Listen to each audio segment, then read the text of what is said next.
It's your boy Cool Eagle back in the video, man. Let me fix the orientation on this shit, man. Hold on. Okay, let me see something. What's going on with this?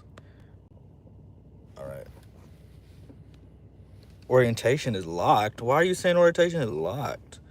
Anyway, what's up, everybody? It's your boy Cool Eagle back here in another video. Just want to come talk to you guys, man, because man, it still feels surreal that my Philadelphia Eagles are in the Super Bowl. Like, it's not something that I didn't expect, because if you watch my videos from like earlier in this football season, I told you guys this team is good enough to go to the Super Bowl and win it and thwart the Kansas City Chiefs' three-peat.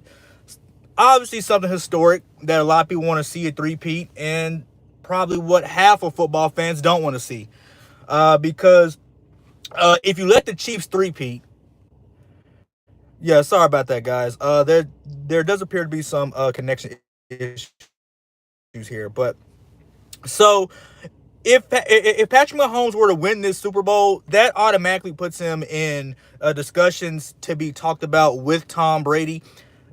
Something a lot of football fans probably just don't want to hear, because 7 obviously is still going to be better than 4. 7 is going to be better than 5 if he wins 4 in a row. 7 is going to be better than 6. But when you talk about from a talent and skill perspective, Patrick Mahomes is definitely going to be better than Tom Brady at that. Okay, we'll give him that if we don't give him the accolades of greatest of all time, whatever.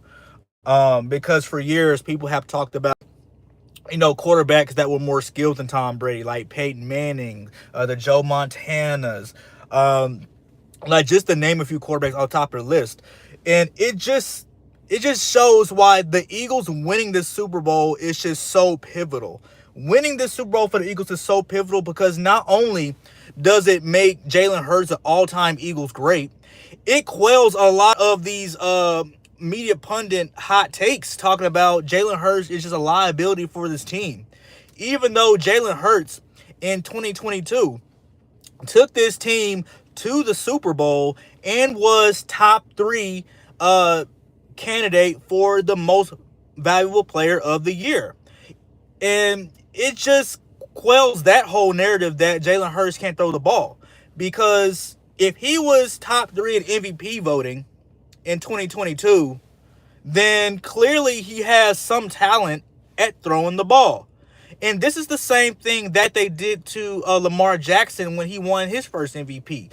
They said that he couldn't throw the ball. He's not a great passer of the football, even though the man had 25 plus touchdowns when he won his first MVP. So all these media narratives, and it's just for clickbait at this point. We can collectively agree that what people are saying about bro looks like T-Pain from Temu. I don't look like T-Pain. I mean, man, like my dread's not even that long. But thank you, Tasmania. But like, you can't say Lamar can't throw the ball if he's won 2 MVPs, probably going to win 3 MVPs, depending on how this postseason goes, and how the voters view their perspective from watching these playoffs. Naming Saquon Barkley, because Saquon Barkley is just on a tear. Like, I think Saquon Barkley has busted a 200-yard run in each of these playoff games. So Saquon definitely could be the second running back in NFL history, I think, right? Because I don't think Eddie Dickerson won it, and I don't think Emmett or Barry won it. So he could be one of the few running backs to ever win MVP if he runs for 200 yards in the Super Bowl. Man, imagine that, man. The Eagles win the Super Bowl. Jalen Hurts has an amazing game like he did his first Super Bowl. But then you got Saquon Barkley running for 200 yards on the ground. Something that is just unheard of on this Chiefs defense that is 10th in the league at stopping the run. The Chiefs have only given up 1,400 yards 14 or 1,700 yards on the ground, and only giving up 4.1 yards a carry. That's some shit that is just unheard of. Who do you think the best running back is GOAT? Lincoln, who do I think is the greatest running back? If I think that's your question. Okay, who do you think the bettors are running? Okay, who do you think the bettors are betting on? Okay, I'm interpreting your question in two ways, Lincoln. So if you're asking me who the bettors are betting on, well, Kansas City has a 2-point favorite going into the Super Bowl. So clearly, they are voting for the Kansas City. Well, they're betting on the Kansas City Chiefs to win this game because who would want to see a three-peat? No matter how much you don't like Patrick Mahomes, like everybody wants to see them win a three-peat. And remember, guys, like, subscribe, all that good stuff. I love doing this with you guys, man. Y'all are amazing. Y'all are the reason that this channel is growing. I can't do this like without you guys. You are the lifeblood of this channel. But in Lincoln, in my second interpretation of your question, who do I think is greatest running back of all time? And you corrected yourself. Thank you. So who do I think is greatest running back of all time? Man, that's a tough one. Because I didn't see Barry or Emmett play because I was born in '94. So for my generation, I mean, it's got to be LaDainian Tomlinson. It's got to be LaDainian Tomlinson for me. I started watching football in 2001. And from 2001 to like 2013, it's just got to be hands down LaDainian Tomlinson. The man ran for over 1,000 yards, received for over 1,000 yards, and he had like 36 touchdowns. Like, I know Adrian Peterson had that MVP season in 2012 when he ran for 2,012 yards. But he didn't have the touchdown production that LT had in his prolific season in 2006. So if you're asking me who the greatest running back of all time, in my opinion, it's got to be LaDainian Tomlinson, and we'll do a whole segment on that on another video. But again, if Saquon Barkley runs for 200 yards in the Super Bowl, you have to give him the MVP. You have to give him the MVP if Saquon Barkley has a great and prolific game in the Super Bowl. If he breaks Super Bowl records for rushing yards in the Super Bowl, you have to give it to him. Like, who else are you going to give it to? All the other MVP candidates are out of the Super Bowl. I mean, are out of the playoffs right now. Josh Allen bounced. Lamar Jackson bounced. I mean, who else are you going to give the MVP to? If you're going to say the MVP is a regular season award, then fine. You got to give it to the quarterback because historically that's what they do. But in saying that, if Saquon Barkley and the Eagles win the Super Bowl and Saquon Barkley has a good game on the ground, I mean, you got to give him the MVP. And if the Eagles were to win the Super Bowl, that is 2 Super Bowl championships in the past 10 years. Something that a lot of people didn't expect us to do. I expected us to do that. Your boy Cool Eagle has been on the fence at saying since the beginning of this season that the Philadelphia Eagles, my Philadelphia Eagles, were shoo-ins for the NFC Conference game, and we were going to the Super Bowl. So this isn't unexpected for me. This might be unexpected for a lot of y'all because, you know, y'all might be fans of your different teams, like respectively. Some of y'all might be Patriots fans. Some of y'all might be Chiefs fans. I know my last live that I was in, and thank you guys so much for that last live, man. Like, that is the most views I ever got on a live. Thank you guys for running the likes up on that live. It's still doing good in the algorithm. And of course, we still got more content on the way. But to say that, the Eagles shouldn't be in conversations after they win the Super Bowl is ridiculous, because if you have 2 Super Bowls, you have multiple Super Bowls, you're one behind Washington, which is going to have them shaking in their boots because they're not going to see another NFC Conference game again. Because next season, they're going to have film on Jaden Daniels. They're going to have film on his tendencies and what he likes to do, like what makes him tick, like what makes him turn the ball over, because he's not a big guy. So like, if you get a hand on him, you can probably half the time force a turnover if you just able to be like real physical with him, because he's not a big guy. You know what I'm saying?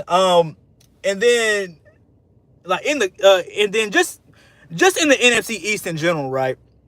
the Cowboys are not going to be a step better next year because they got the grandson or the son of Marty Schottenheimer. Like, may he rest in peace. The Cowboys are not going to be any better. Dak Prescott is not going to be any better. He's coming off a career-threatening injury because if y'all don't know, Dak Prescott's season ended because his hamstring was literally coming off the bone, he said. So that's a career-threatening injury. So him being the same player that he was a couple years ago when he was being in the talks of MVP, it's just ridiculous. He's not going to be the same player. His receiving core is not going to get any better because CeeDee Lamb is going to be by himself. They're going to bracket off CeeDee Lamb and make Brandon Cooks or Jalen Tolbert or just whatever gadget like receiver they have beat them. And you're not going to beat them. And the Cowboys' offensive line, like, they're not getting any better. They're getting older. They're getting more dinged up. They're getting more banged up. So I'm not worried about that. And then the defensive side of the ball is a whole bigger problem because you got Trayvon Diggs coming off an injury. You got like DeMarcus Lawrence. He's getting older. He's coming off an injury. And then you got to pay Micah Parsons because Micah Parsons is going to demand a big bag. He's going to demand a big bag, and Jerry Jones looks like he's not willing to give up that big bag for Micah Parsons, even though Micah Parsons gone for half the season, still ended up being a top 10 pass rusher in the league. That's crazy. That's crazy. Like, you're not going to pay a man that was top 5, top 10 pass rusher in the league, and he missed half the season? You know what I'm saying? So, and then, like, DeMario Overshown, who knows how he's going to come back, man. And this is just a curse for Dallas Cowboys linebackers from Sean Lee to that other guy that went out, and now DeMario Overshown, multiple like ligament injuries in the knees, like that is also like career threatening. Like, he's not going to come back the same player. Like, he can't come back the same player, at least for that 1 year. Like, him and Tank Dell are in the same situation. Like, he has multiple ligaments torn in one knee. So the Cowboys defense is not going to be the same. They're still going to be undersized and can't stop the run. And the pass defense is going to take a step back because your number one corner is he's coming off a serious injury. Y'all's other corner, y'all are going to have to move him to number one. And outside of that good season he had a couple years ago, with those multiple like pick 6 touchdowns, he's not going to be the same guy. Like, he's not going to be as good. He still has to prove himself.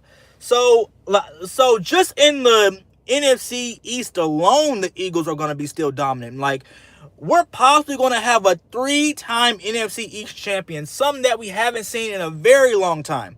And I didn't even talk about the Giants because, because like, like, they're the Giants. The Giants are not going to get any better. And again, guys, thank you guys for showing up, showing out for your boy. So, like, just remember, like, subscribe, all that good stuff. Get this channel in the algorithm. Get this live in the algorithm. Get you guys in the algorithm, because if y'all in the algorithm, I'm in the algorithm. And that just makes this channel so much better. And that just helps me put out so much more better content. Like, just for you guys' entertainment, and just whatever you guys got going on. Whether you guys are working and listening to me, man, like, y'all got me in your pocket. And you got your earpiece in like I do, listening in, man. And where you doing household chores, you're listening, man. I appreciate all you guys. Like, I really do. And I just can't state that in enough. And like, I'm probably going to get seriously annoying just saying how much I love you guys. But either way, the Eagles are going to be a dominant like NFC team like for a very long time, especially out of this division alone. And then you talk about the conference as a whole. I mean, if you go by like division, like the NFC West, Matthew Stafford is talking about retirement. The Rams, like, aren't gonna be the same team. Like, you don't know what their future's looking like if Matt Stafford, like, happens to retire. And the Arizona Cardinals, and I'm going to do another segment on the Arizona Cardinals because we don't know the future of Kyler Murray. Because it's been a very, very long time, and the Arizona Cardinals have not reached past the first round of the playoffs. Even when they had that good season, when they won like, I think 12 or 13 games, they got knocked out in the first round. And ever since then, They just haven't been able to do anything. Like I'm saying, like Kyler Murray is coming off injuries, and he's not been able to have a productive season. Now it's going to be really, really, really something of a story to tell if Marvin Harrison Jr. has a breakout season next year. After this rookie campaign he had, and shout out to Marvin Harrison Jr. Like he won me a lot of fantasy points, but fantasy points don't win Super Bowls. Fantasy points don't equate to playoff runs. So we're going to do a whole nother segment on the Arizona Cardinals at a whole nother time, because we really got to discuss that. Like, what are the Arizona Cardinals going to do?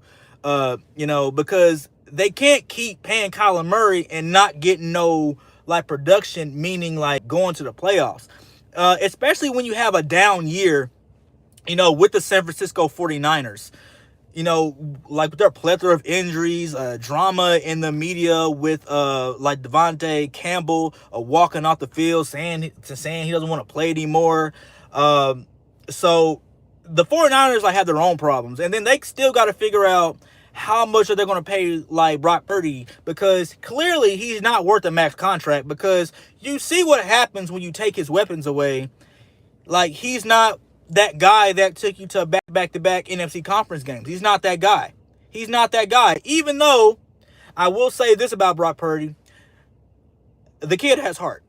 Brock Purdy has heart, but heart doesn't win you championships. Heart doesn't get you to, like consecutive playoff runs. It just doesn't. So the 49ers like have their own problems. And then the Seahawks, man, the Seahawks just have their own problems, man. The Seahawks don't have a prolific defense to help them balance out a offense that is hit or miss. Because some days that Seattle, that Seattle offense is good, and then other times it's not. So I'm not worried about anybody that's coming to NFC West. The NFC North, that's a whole other problem. They always look good in the regular season, and they flame out in the postseason. Not worried about anything. Ali hey, what's up, Ali? Shout out to you from Iran, my guy. Thank you for showing out, man. So the NFC North, I'm not worried about anybody from the NFC North. Not worried about it. Like, as long as Jared Goff is the Detroit Lions quarterback, I have nothing to be concerned about. Absolutely nothing. Absolutely nothing. Now, who I am concerned about is the NFC South, because Baker Mayfield is the best quarterback in that division. He's the best quarterback in that division. So I'd be a little bit worried about the Tampa Bay Buccaneers. I would be worried just because how good Baker is, and the Buccaneers just always seem to have our number. But if the Eagles were to win this Super Bowl, like, we could potentially be going back again next year, just because how weak this conference is. And if we end up winning it again, whoever we play out of the AFC, who I think outside of Kansas City, Buffalo, Baltimore, and Cincinnati, like outside of them, I'm really not afraid of anybody. So whoever we play next year, if we end up going to the Super Bowl again, which I think we can, that'll give us a chance to get 3 Super Bowls. Like, and like that'll tie us for 3rd with Washington. You know what I'm saying? And nobody can, make fun of the Philadelphia Eagles, because in the Super Bowl era since 2000, the Philadelphia Eagles have been a top 3 team. Most regular season wins, most conference game appearances since 2000, and then you're talking about winning 2 or 3 Super Bowls.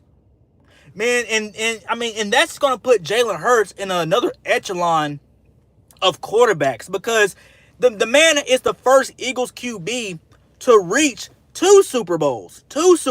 So he's already Eagles all-time great. And especially if he brings it home this second go-round against the Kansas City Chiefs, and he thwarts a Empire's three-peat attempt. Oh my God, man. Like, you're talking about a guy who's 1-1 in Super Bowls, thwarted Patrick Mahomes in his chance for a three-peat.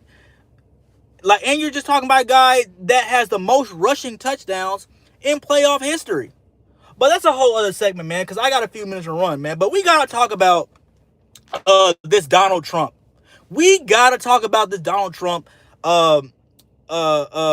his revocation on the Equal Employment Opportunity Council, or ACT. right? Because a lot of people are like having a big problem with that act, and a lot of people have been a big problem with him turning it over, and a lot of people think that it's going to affect them in the public and private sector. And it shows you that people are easily like manipulated if you let them. Like if you tell them something, if CNN reports it, CBS, people don't do their own research. And it goes to show you what I was telling y'all in my last live, that a lot of people like collectively think on groupthink. And if you don't know what groupthink is, it's pretty much like a hive mindset. People like, regular people like you and I, like you watching the video, me going live on the video, they think on a collective basis, right? Like people don't really go outside the norm, and it's very rare that people have their own mindset on, their own perspective on how they view things. So when Donald Trump signed that executive order to overturn the equal employment opportunity, a lot of people were thinking that it's going to affect them. And I'm here to tell you guys that is a huge myth. If you go on any website, not just the White House, but you go on like the Washington Post, the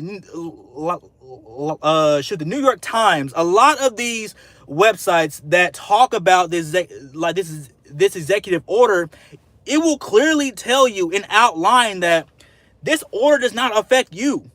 This order only affects government contractors. This order only affects people working for the government.